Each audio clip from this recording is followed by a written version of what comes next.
윤관석 정책수석부장입니다. 제136차 정책 기본회의를 시작하도록 하겠습니다. 먼저 이인영 운행팀의 말씀드리겠습니다. 네, 5.18의 시간이 다 왔습니다. 역사의 시간이고 또 민주주의의 시간입니다. 진보만의 역사가 아니라 보수도 마땅히 존중해야 할 역사라고 생각합니다. 세 가지를 하고 강조를 함께 가야 합니다. 첫째, 자유한국당의 내부의 징계 절차를 완료해야 합니다. 망언은 사과하고 재발 방지를 위한 명확한 경종이 울려져야 합니다. 손바닥만이 처벌로는 절대 안 된다, 이런 말씀드립니다. 둘째, 국회에서의 징계 절차가 마무리되어야 합니다.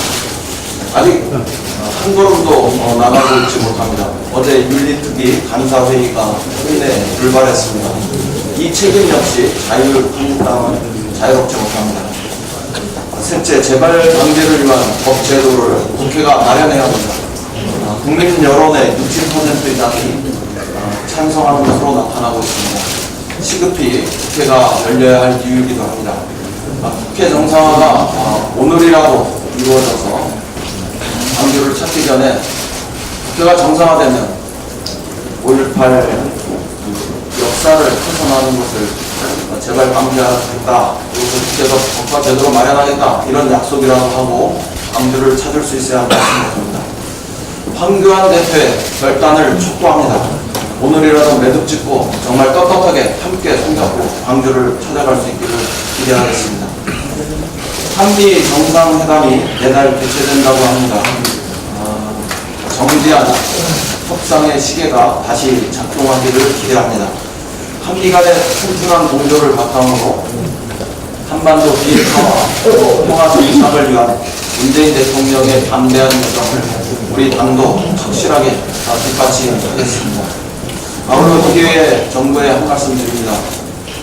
식량과 의약품을 중심으로 한 인도적 지원을 지금 즉시 결단할 수 있기를 바랍니다. 신중했던 민간 차원의 교류 확대도 이제는 시작할 시점이라는 점을 말씀드립니다. 이러한 성과를 바탕으로 대성공단과 중남산 문을 다시 열 수 있는 길로 나아갔으면 좋겠습니다. 철도와 도로 연결 사업도 추진될 수 있기를 희망합니다. 더 나아가 평화와 번영을 향한 남북 경제 협력의 길을 우리 민주당은 강력하게 추동해 나가겠습니다. 국회 정상화와 관련해서 한 말씀 드립니다. 어제 바른미래당의 오신환 원내대표가 선출됨으로써 이제 20대 국회 4년차 원내 지도부들의 구성은 모두 완료되었다고 생각합니다. 이 얘기는 국회 정상화를 위한 구성 요건이 완료된 것이다, 그렇게 생각합니다. 각 정당이 가지고 있는 탐색전의 의미들을 이제는 마무리하고 본격적인 국회 정상화의 방안들을 만들고 그것을 위한 소통을 시작할 수 있기를 희망합니다. 미중 무역 분쟁의 장기화에 따라서 우리의 수출도 쉽지 않아지고 있습니다. 기업의 청년 고용을 비롯한 일자리 문제들도 간단한 현실은 아닙니다. 강원도 포항 지진은 이미 자유한국당에서도 추경을 할 요인으로 인정한 바 있습니다. 국회 추경이 제출된 지 3주가 지나도 아무런 논의가 되고 있지 않은 점은 우리 국민들에게 비판을 받을 일입니다. 예결위 임기도 이제 이달 말에 종료됩니다. 그 전에 국회가 정상화되어서 추경 예산이 다뤄질 수 있어야 합니다. 이처럼 국회가 정상화돼야 할 이유는 참으로 넘칩니다. 어제는 을지로위원회와 함께 민생 현장을 찾았습니다. 프랜차이즈 산업의 현장이었고 주로 가맹 점주들의 애로를 청취하는 시간이었습니다. 삶의 현장에서 맞닥뜨렸던 가맹 점주들의 절망은 정말 시급하고 절박했습니다. 가맹점주들은 실질적으로 피부에 와닿는 자영업 대책 마련을 호소했습니다. 전국 관계자들이 몸소 체험하고 또 자영업자의 입장에서 정책을 펼쳤으면 좋겠다 이런 말씀을 뼈아팠습니다. 민주당이 중간자로서의 정책과 또 현실의 괴리를 좁히기 위해서 노력해서는 그걸로는 부족하다고 생각했습니다. 민주당은 자영업자의 당사자로서 또 가맹점주의 당사자로서 이 문제를 해결하기 위해서 전력을 다하겠습니다. 지속적으로 소통하고 업가 제도를 통해서도 적극 뒷받침하겠습니다. 무엇보다 우리는 죽기를 각오하고 장사한다. 정치인들도 죽기를 각오하고 민생을 돌봐달라는 그 말씀을 깊이 새기겠습니다. 민생을 실질적으로 해결하는 국회를 만들어야 하겠다고 생각합니다. 지난해 상가 임대차 보호법 개정은 자영업에 종사하시는 국민들에게 큰 힘이 되었습니다. 하지만 여전히 수많은 민생 법안들이 국회에 산적해 있습니다. 그런 점에서 야당의 민생 입법 회의를 만들어 민생 입법 과제들을 논의할 것을 제안합니다. 특정 분야의 민생 입법 과제를 정하고 끝장 토론을 해서라도 해법을 찾아보았으면 합니다. 첫 번째 과제로 가맹사업법 개정을 제안합니다. 우리 사회의 숙제인 본사와 점주의 상생을 위한 해법을 우리 국회가 만들어내면 좋겠습니다. 민생 입법으로 국민의 눈물을 닦아드리는 국회가 되기 위해서 거듭 자유한국당이 국회로 들어와서 민생 국회에 나서주실 것을 정중하게 요청합니다. 예, 다음은 조정식 정책위 의장의 말씀이겠습니다.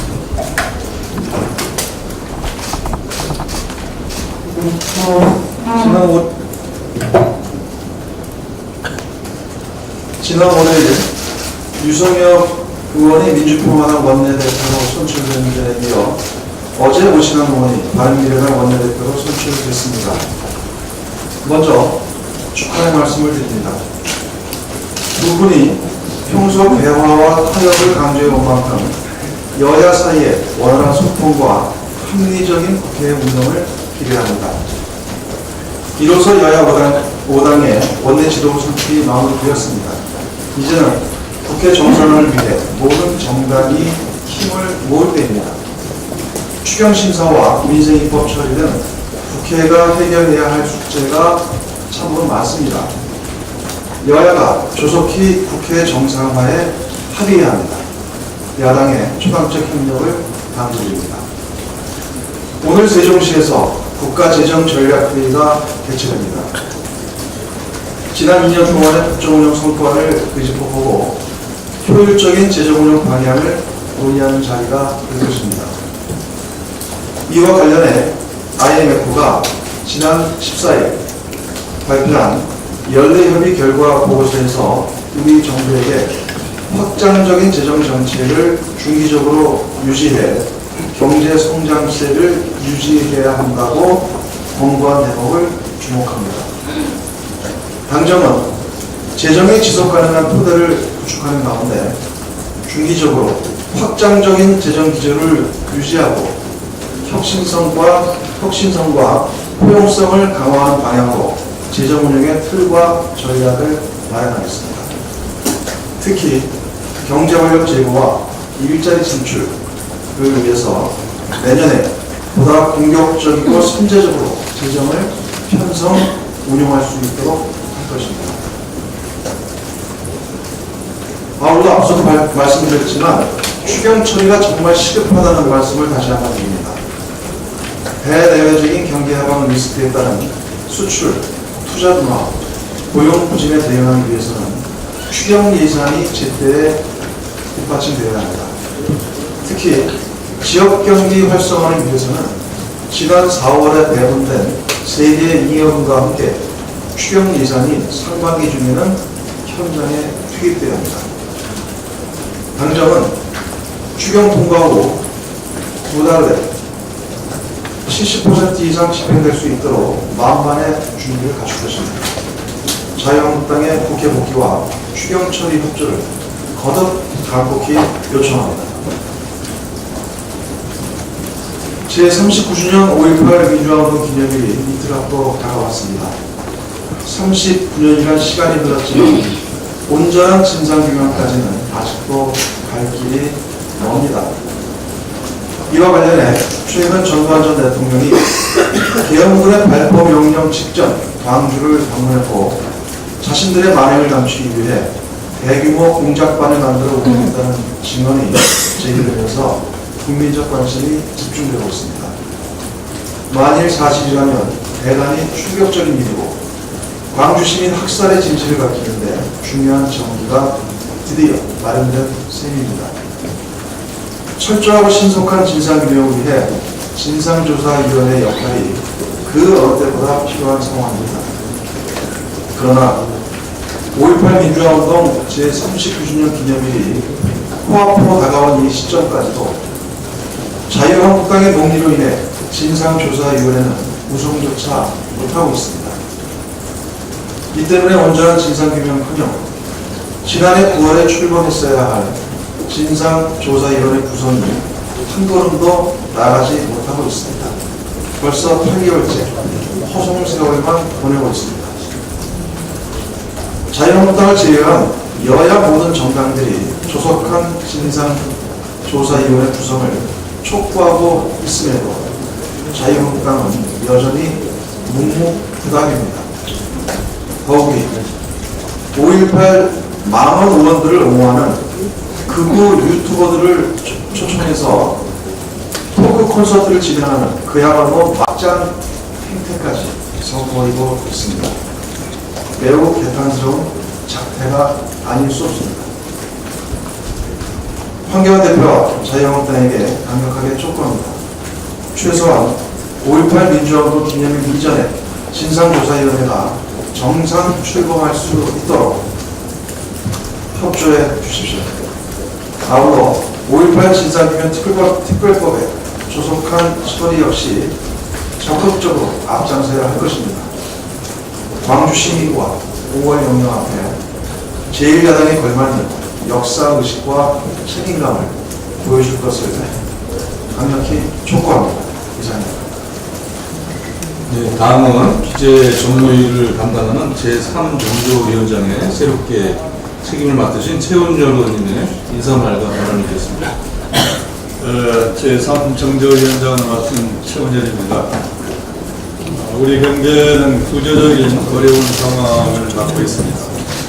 지금까지 우리 경제를 보탬해 주었던 전통 제조업의 경쟁력이 급격히 하락하고 있습니다.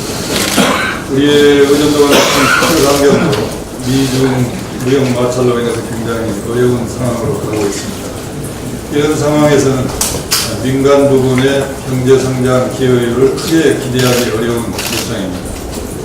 이런 경우에는 재정이라도 뒷받침되지 않으면 성장의 동력이 식어버릴 위험에 처합니다. 정확히 10년 전에도 우리가 비슷한 경험을 했는데요. 2009년도 민간 경제 성장률이 마이너스 1.4%였을 때 재정이 투입이 돼서 정부의 기여율이 2.1%, 그렇게 해서 종합적으로 0.7%의 경제 성장을 경험한 바가 있습니다. 앞으로 규제개혁을 포함한 혁신 성장을 통해서 성장의 동력을 추동을 해야 되겠습니다만, 이런 상황에서는 확장적 재정정책을 통해서라도 성장의 불씨를 꺼지지 않게 하는 게 우리의 책무가 아닌가 생각이 됩니다. 걱정스러운 것은 민간 경제가 어렵기 때문에 세수가 그게 크게 늘어날 기대하기 어려운 상황입니다. 제가 1년 전에 IMF를 방문했을 때 거기서 건강한 게 기억이 납니다. 한국의 조세 부담률은 너무나 낮다. 2015년 기준으로 우리 조세 부담률이 18.5%인데 OECD 평균이 25%입니다. IMF가 우리한테 권고하기를 한국은 조세 부담률을 더 높이는 게 필요하다. 이런 권고에 따라서 우리도 적극적으로 세원을 발굴하는 등 이런 상황에 대비하는 게 필요하지 않을까 생각이 됩니다. 제가 잠깐 소개 말씀 좀 드리면요. 이번에 정책이 일부 개편이 이제 있습니다만 3정조 위원장으로서 기재와 정보를 담당하는 정조이죠. 최훈열 의원님께서 성정주의위원장을 맡으시게 됐습니다. 그 전에 우리 이원호 의원님께서 정주위원장을 맡으셨다. 원내 수석으로 영전을 하시고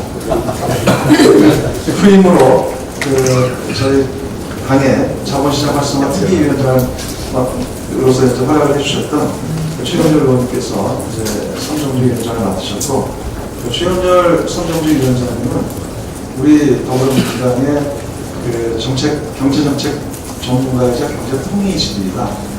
그런 점에서 자금의 어떤 민생 안정과 그런 경제관력 회복을 기하는 데 있어서 당정 간에 긴밀한 협력과 소통을 하면서 저희 더불어민주당에서 맹활약을 할 것으로 기대를 하고 있습니다.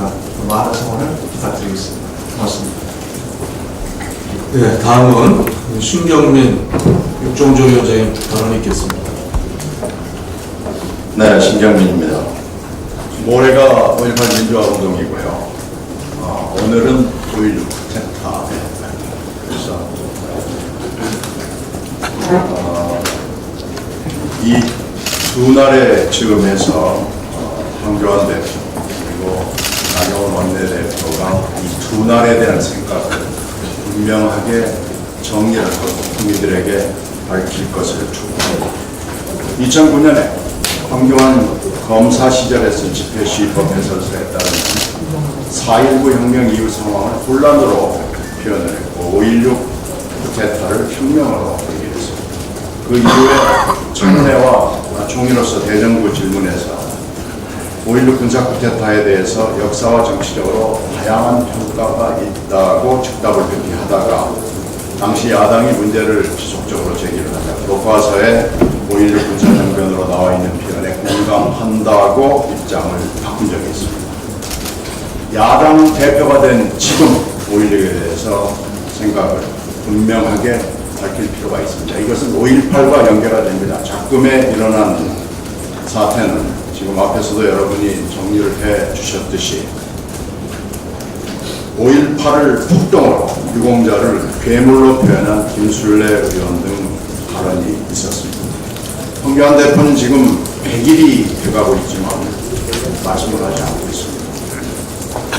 지금 국회의원 당내 징계도 없고요.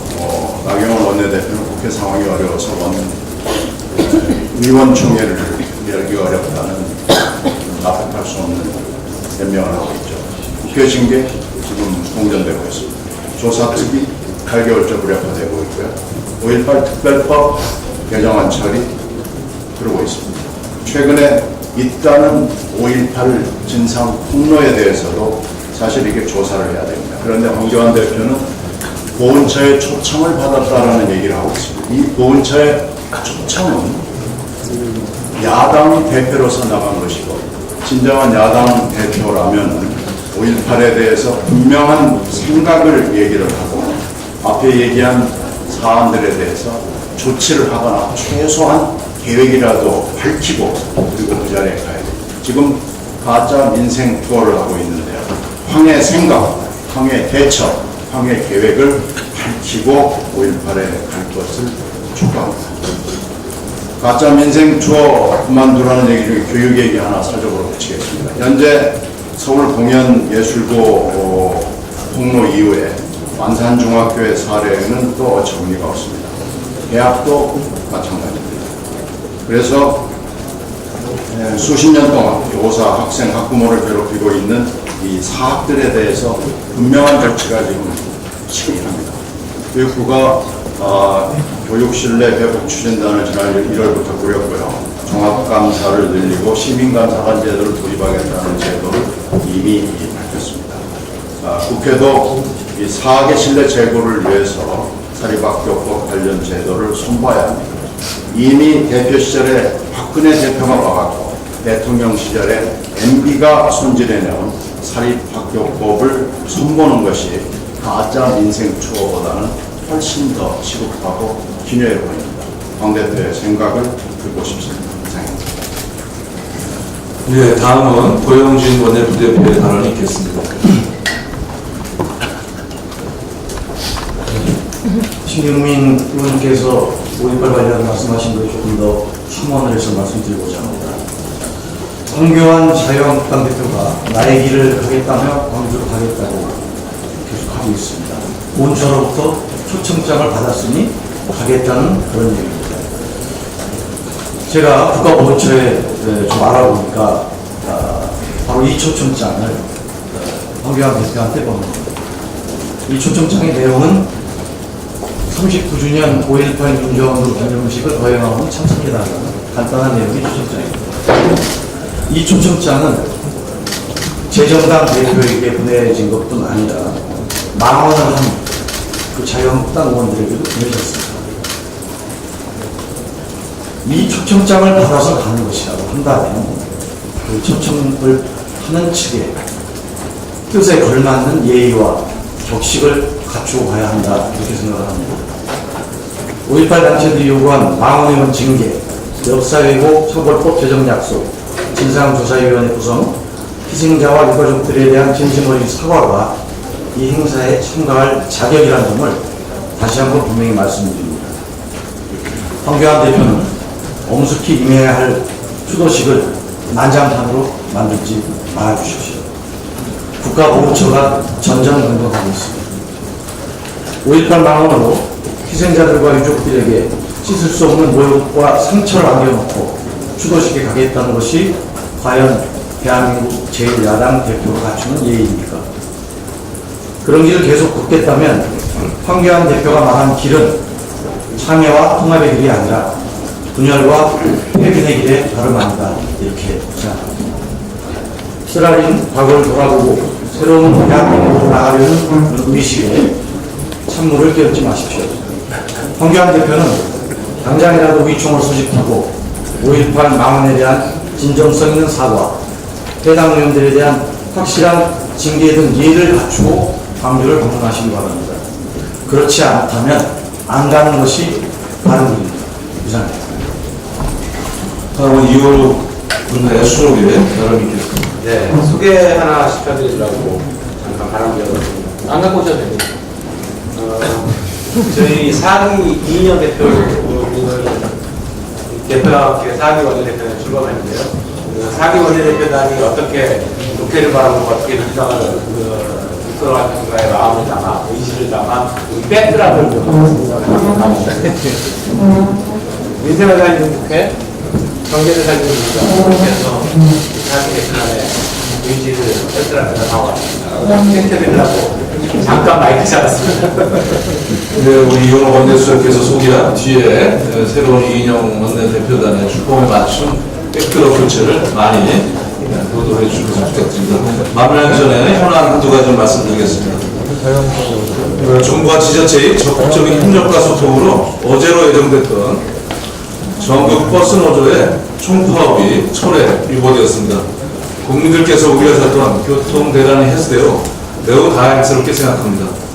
당정과 지자체, 버스 노사가 국민이 말인 버스가 멈추는 최악의 사태를 막기 위해 최선을 다해 대화와 협상에 임한 결과입니다. 그동안 버스 노동자의 장시간 운전으로 인한 과로와 졸음운전을 위한 대형 교통사고들이 계속 있어왔습니다. 2017년 7월 경부고속도로 8중 추돌사고 당시 버스 기사는 이틀 30시간, 주당 70시간 넘게 운전한 것이 확인되기도 했습니다. 국민의 생명과 안전에 직결되기 때문에 버스 노동시간 단축을 국회에서 여야가 합의했다는 것을 다시 한번 기억해 주기 바랍니다. 아직 일부 주의 경우 노사 협의가 진행되고 있어 끝까지 사태를 예의주시해야겠지만 큰 고민은 넘겼다고 판단합니다. 당정은 효율적인 재정 운영을 통해 대중교통의 공공성을 강화하는 정책을 흔들림 없이 추진하여 교통복지를 실현하겠습니다. 특히 관계부처가 발표한 일자리 함께하기 사업 확대, 교통인프라 확충 관련 지자체 지원, 광교통 활성화 등의 대책을 차질 없이 추진하는데 만전을 기하겠습니다. 이들 대책이 효과적으로 집행될 경우 교통 취약 지역 주민들의 이동권 보장은 물론 버스 근로자의 처우가 개선되어 서비스의 질과 안전이 높아지게 될 것입니다. 아울러 버스 노사 역시 서비스 제고와 함께 동행의 투명성과 합리성을 높이기에 적극 노력해 줄 것을 당부드립니다. 비온 뒤에 땅이 굳어지는 것처럼 이번 일이 국민의 교통복지 실현의 전환점이 될 수 있도록 당정과 지자체, 버스 노사 모두 역지사지의 자세로 힘을 모으자는 말씀을 드립니다. 어제 택시기사 한 분이 분신하셨습니다. 우선 고인의 명복을 빌며 이런 일이 다시는 발생하지 않기를 진심으로 바랍니다. 현재 우리 사회는 공유경제로 나아가는 과정에서 많은 과제와 일부 어려움을 겪고 있습니다. 특히 모빌리티 분야의 갈등이 갈수록 심화되고 있습니다. 이러한 갈등을 해결하기 위해 우리 당은 지난 3월에 사회적 대타협을 만들어 중요한 합의를 이끌어낸 바가 있습니다. 또한 이런 합의를 바탕으로 해당 상임위에서 입법화를 적극 추진해 오고 있습니다. 그러나 자유한국당은 이러한 민생 현안을 내팽개치고 있습니다. 장애 투쟁에 몰두하고 있습니다. 이번 장애 집회 이전부터 관련 상임위인 국토교통위원회 교통보안 소위 개최해서 택시 관련 법안을 적극 심사해서 신속하게 통과시키려는 노력을 했으나 소극적이거나 제대로 응답하지 않았습니다. 이제 더 이상 택시기사분들의 안타까운 희생이 반복되지 않도록 택시 관련 법안들을 신속히 처리하는데 적극 협조해 줄 것을 간곡히 부탁드립니다. 특히 국토교통위 교통보안 소위에 이제라도 오늘에도 즉각 함께 논의해서 개최해서 관련 법안을 신속하게 통과시킬 것을 강력히 촉구드립니다. 이상입니다. 그럼 이것으로 원내정책 조정회를 마치도록 하겠습니다. 예, 바로 또 모신한 원내대표의 이인영 원내대표와의 그 예방이 있기 때문에 이것을 마치겠습니다. 언론 여러분 감사합니다.